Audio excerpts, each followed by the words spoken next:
Dios les bendiga, hermanos y hermanas. Qué bendición poder estar juntos nuevamente en esta segunda confraternidad de ministros que ha convocado nuestro Consejo Directivo Nacional. Y quiero hacer un poco de memoria, porque cuando nuestro pastor Mario Pérez nos encargó el pastor Chávez y un servidor este tema, me hice la pregunta, ¿qué estaría pasando por la mente del pastor Mario? Y indagando un poquito, supimos que él en una reunión que tuvo con un ministro de gobierno, este le dijo que una de sus grandes preocupaciones era que pese a que estaban haciendo todo su esfuerzo por combatir la pandemia en el Perú, él reconocía que poco o nada podían hacer por evitar la ola de violencia familiar y también intentos de divorcio que se habían desatado a raíz de la cuarentena. Quizás alguno de ustedes leyó este artículo del diario Perú 21 del 22 de mayo pasado. Dice, ahora que las parejas tienen mayor tiempo en una convivencia durante la cuarentena, se ha reflejado que las discusiones maritales han aumentado. El Instituto Quetzal de Lima alerta que las separaciones y divorcios pueden ser una nueva secuela de la pandemia del COVID-19, debido a que las situaciones de encierro bajo el mismo techo, 24 horas, 7 días a la semana, están generando un aumento del 40% de los problemas. Solo en Lima hay a diario por lo menos 4 solicitudes de divorcio online. Y de acuerdo a una encuesta nacional urbana, el 52% de hogares peruanos está afectado por problemas emocionales, tales como el estrés, la depresión o discusiones en sus casas durante este tiempo de cuarentena.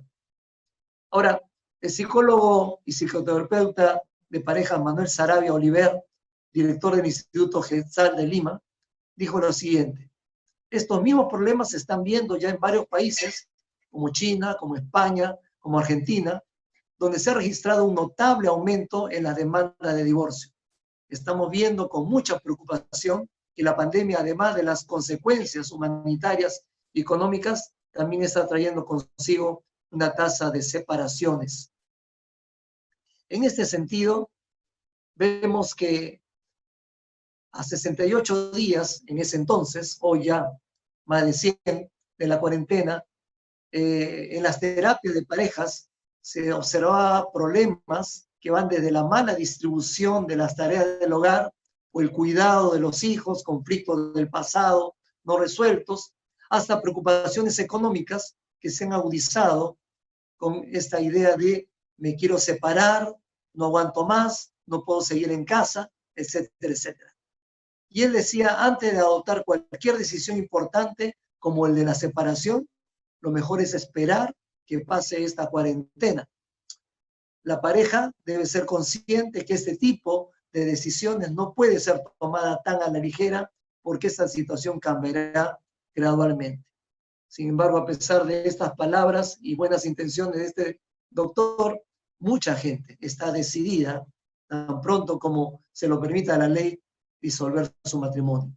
La crisis y los conflictos de parejas han sido lamentablemente algo ya considerado normal y natural en la relación de muchos matrimonios en nuestra sociedad. Sin embargo, el problema se agudiza cuando las parejas no saben cómo manejar su relación y pierden su capacidad de autorregularse en los momentos de encierro radical como el que estamos viviendo. ¿Qué podemos nosotros decir al respecto? Vamos a empezar primero por aclarar lo que es la violencia familiar y ver algunos casos en la Biblia. Cuando vamos a intentar la definición de violencia familiar, nos encontramos que también a esta se le llama violencia doméstica, porque es la violencia que se da dentro de las 4 paredes del hogar. Pensamos comúnmente nosotros que el hogar es el lugar seguro donde nosotros acudimos para sentirnos protegidos, para sentirnos seguros.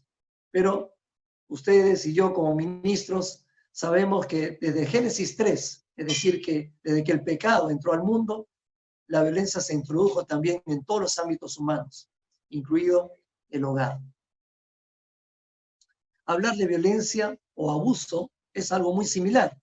Abusar tiene que ver con maltratar, con lastimar, con insultar, con herir. Violencia sugiere la idea de un abuso más grave, pues utiliza el temor como medio para controlar a la víctima. En el hebreo del Antiguo Testamento, el término que se traduce como violento o violencia es el término hebreo chamak, que significa literalmente maltratar. Y en otros lados se traduce como malicia, como hacer el mal, como crimen, como crueldad, como terror. Al respecto, Dios promete estar al lado de los que sufren abuso o cualquier tipo de violencia. Salmo 34, 18 dice, el Señor está cerca de los que tienen quebrantado el corazón, Él rescata a los de espíritu destrozado. También sabemos por la palabra que Dios está en contra de toda forma de abuso dentro del hogar, dentro del matrimonio. En Malaquías 2:16, el Señor advirtió a su pueblo, yo odio el divorcio, odio el repudio, dice otra versión. Dice el Señor Dios de Israel, divorciarte de tu esposa es abrumarla de crueldad, dice el Señor de los ejércitos celestiales. Por eso, guarda tu corazón y no le seas infiel a tu esposa. Y también sabemos que Dios promete librar a sus hijos de la violencia. Dice 2 Samuel 22, versículos 2 y 3, el Señor es mi roca y mi salvador, mi Dios en quien encuentro protección. Él es mi escudo, el poder que me salva y mi lugar seguro. Él es mi refugio, mi salvador, el que me libra de la violencia. Usted y yo, como hijo de Dios, debemos estar en contra de toda forma de violencia o de abuso. Miremos este acróstico de la palabra abuso. El abuso afecta a todos los miembros de la familia. Busca controlar y dominar a los demás. Es usado para rebajar la dignidad humana. Sube de intensidad y se hace cada vez más frecuente. Opera en todos los niveles de la sociedad, sin importar raza, religión, geografía o economía. En nuestro país, la ley 27306 es la ley de protección frente a la violencia familiar. Y la violencia familiar o doméstica es considerada cualquier acción u omisión que cause daño físico o psicológico, maltrato sin lesión, inclusive la amenaza o coacción graves o reiteradas, así como la violencia sexual, que se produzcan entre cónyuges, excónyuges, convivientes, exconvivientes, ascendientes y aún descendientes. En la palabra de Dios encontramos ejemplos de violencia familiar. Encontramos ejemplos de violencia entre esposos.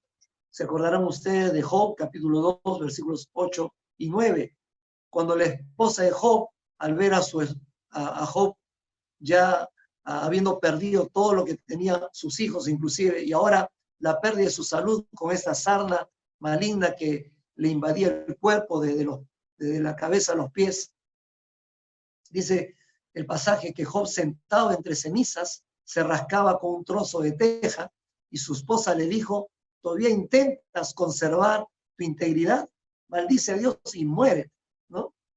Imagínense, su pedacito de cielo diciéndole, muérete. Ahora, su reacción fue totalmente errónea. Ella reaccionó con desprecio, con fastidio hacia la situación que estaba viviendo Job y también ella, por supuesto. Pero en lugar de eso, ¿qué es lo que ella debió hacer? Ella debió mostrarle comprensión, debió mostrarle aliento. En lugar de distanciarse de él, debió acercarse a él en este momento de soledad, en ese momento de evidente depresión. Otro caso lo encontramos en Adán y Eva y también en Jacob y Lea. En Génesis capítulo 3, versículos 1 al 6, encontramos la tentación de la serpiente a Eva, provocándole probar del fruto del árbol de la ciencia del bien y del mal. Pero dice del pasaje que Adán estaba allí. Eso es interesante, lea bien el pasaje. Adán, estando allí, ¿qué hizo? Guardó silencio. Un silencio cómplice. él debió corregir a Eva, o por lo menos no dejarla actuar sin conversar antes, o ponerse de acuerdo los dos de qué era lo más correcto. Pero él, con su silencio, estuvo agrediendo realmente a su esposa, o haciéndose cómplice de ella. Vemos en Génesis 29, 25 al 31, el caso de Jacob y Lea.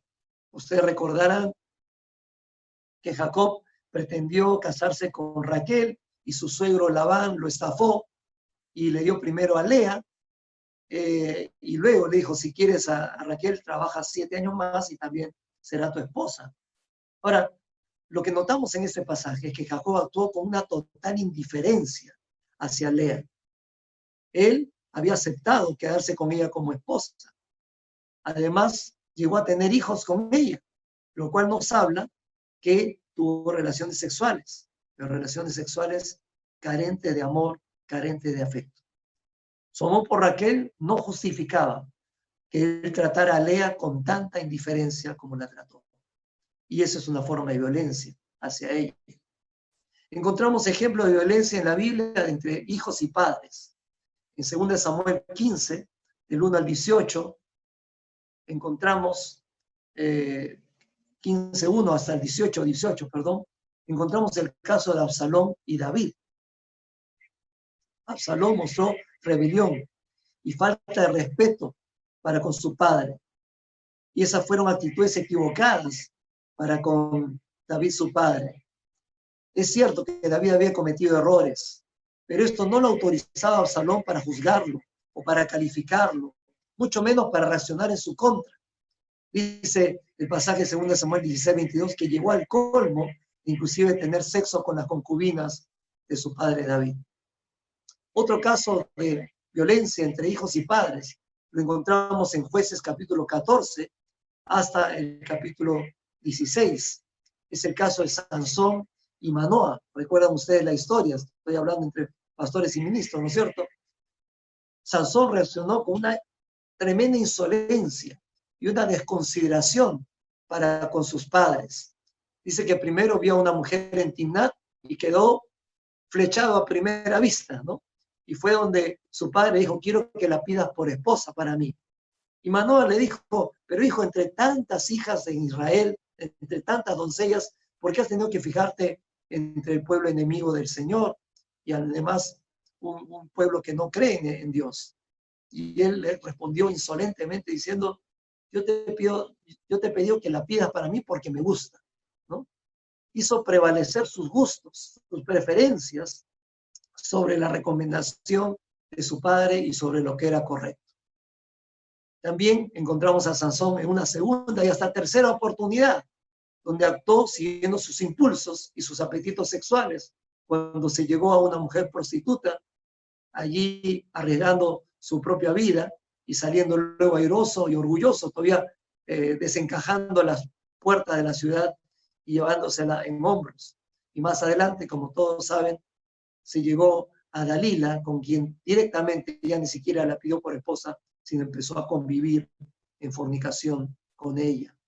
Todo esto desacatando el consejo de los padres, no tomando en cuenta el respeto que les debían.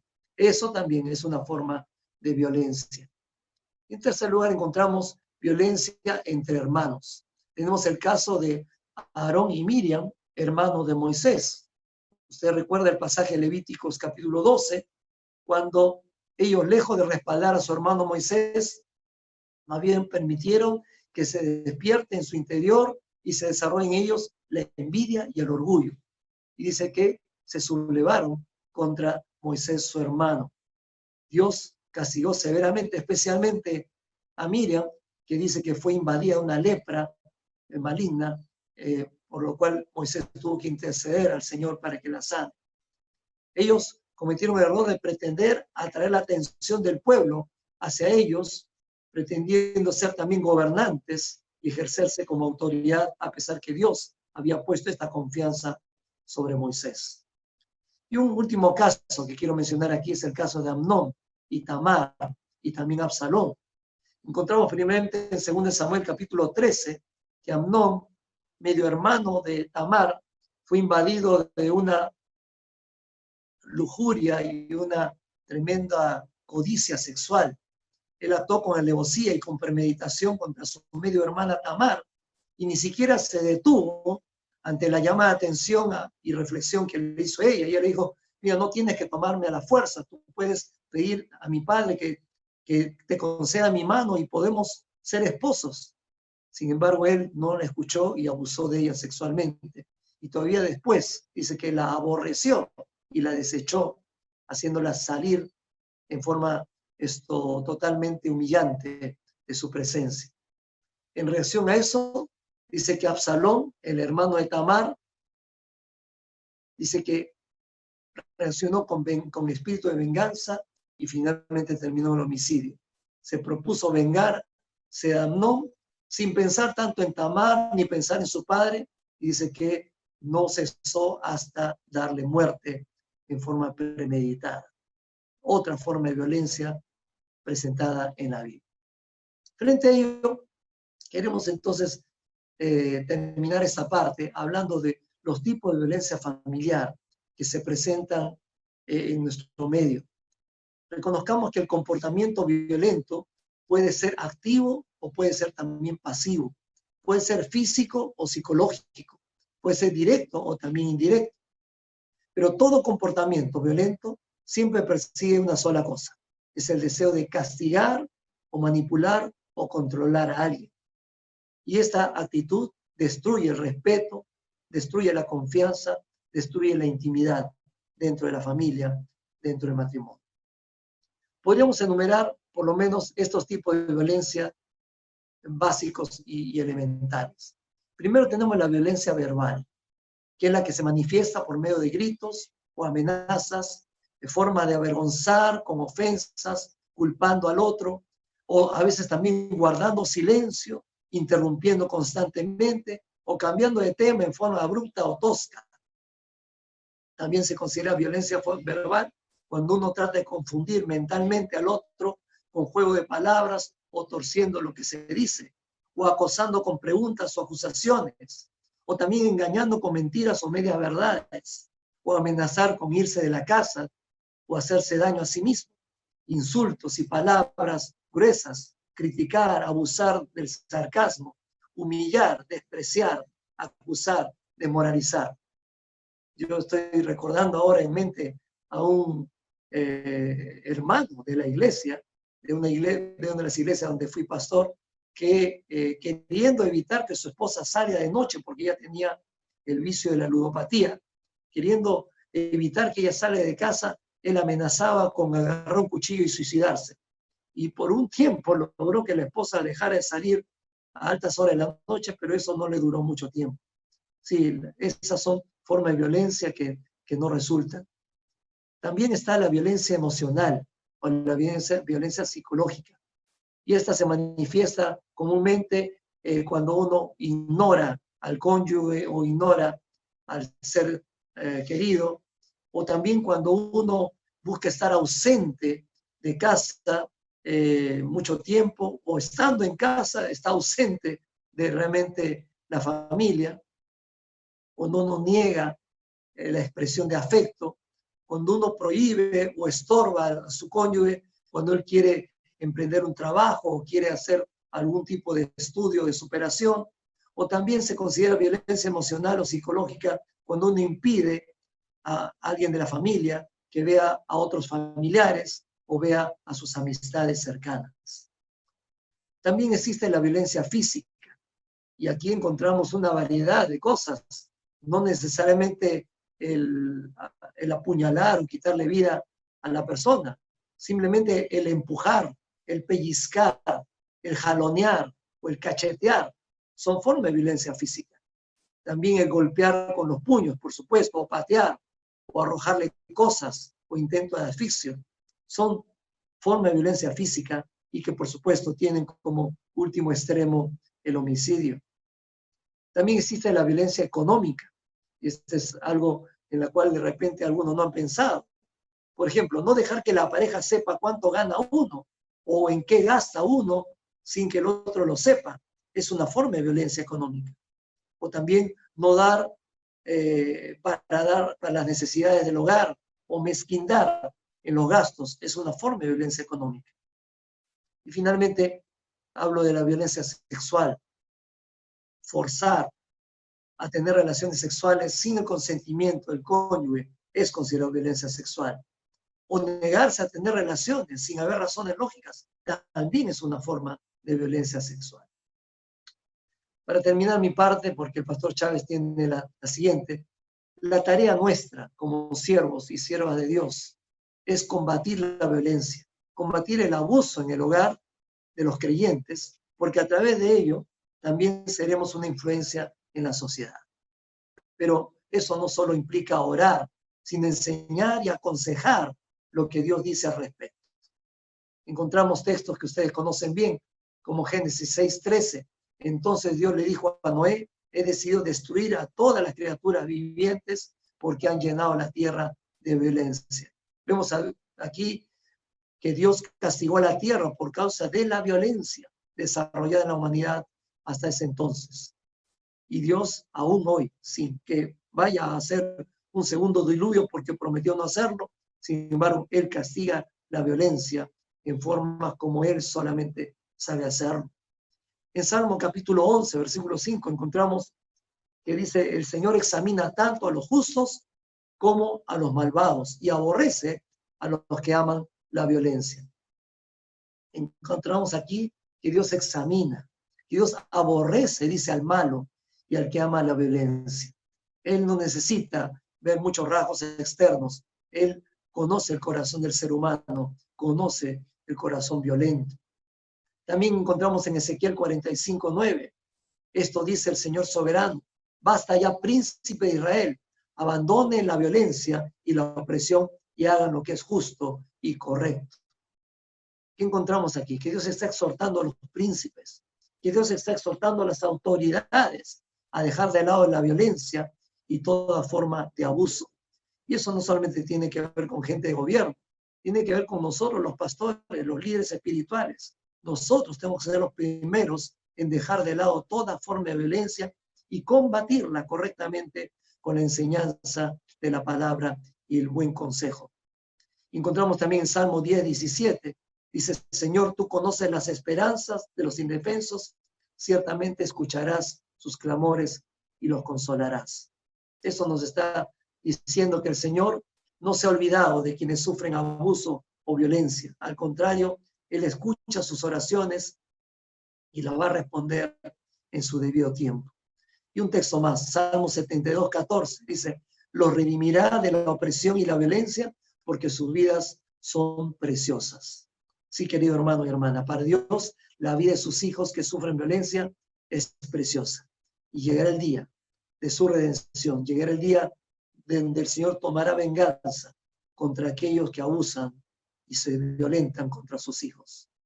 Nuestro llamado como siervo de Dios es a predicar el Evangelio.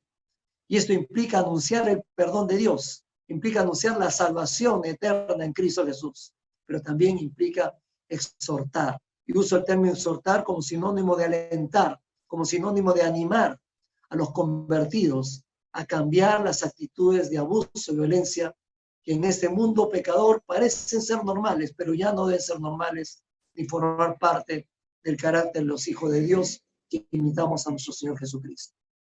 Pero para eso, queridos hermanos, debemos primero examinarnos a nosotros mismos, para que si todavía hay algún rezago de formas de abuso o violencia en nosotros, la desechemos en el nombre del Señor Jesucristo, dejando que su Espíritu Santo nos llene de su poder para cambiar lo que debe ser cambiado y adquirir más y más del amor perfecto de Cristo Jesús. No olvidemos las palabras del salmista cuando dice, examíname, Dios, y conoce mi corazón. Pruébame y conoce los pensamientos que me inquietan. Señálame cualquier cosa que en mí te ofenda y guíame por el camino de la vida eterna. Tengamos una palabra de oración. Señor y Padre, tú nos estás recordando que la violencia es algo que tú aborreces y toda forma de abuso. Y por lo tanto, Señor, nosotros que vivimos en un país que lamentablemente prevalece en el abuso, contra el desprotegido y aún dentro de los hogares, dentro de las familias. Queremos, Señor, que tú, en primer lugar, nos ayudes a nosotros a desechar toda forma de violencia dentro de nuestras familias, dentro de nuestros hogares. Que ni siquiera, Señor, con actitudes en el corazón o en la mente, estemos cometiendo este pecado. Y podamos, Señor, más bien ser instrumentos en tus manos para bendecir a nuestras iglesias, a los hermanos y hermanas que integran nuestras congregaciones, a luchar también contra esta tendencia de la vieja naturaleza, con los recursos y armas que tú nos das en tu palabra y también con el auxilio de tu Santo Espíritu. Enséñanos, Señor, a hacerlo ahora, durante esta cuarentena, pero también cuando esta cuarentena termine, para que, Señor, podamos cuidar realmente de tu grey y con ello poder ser una influencia positiva y saludable para nuestra sociedad. Gracias, Padre, por esta parte de meditación. Sigue hablándonos a través de lo que he puesto en el corazón de tu siervo, Señor. En Cristo Jesús te lo pedimos. Amén y amén. Bendiciones, hermano.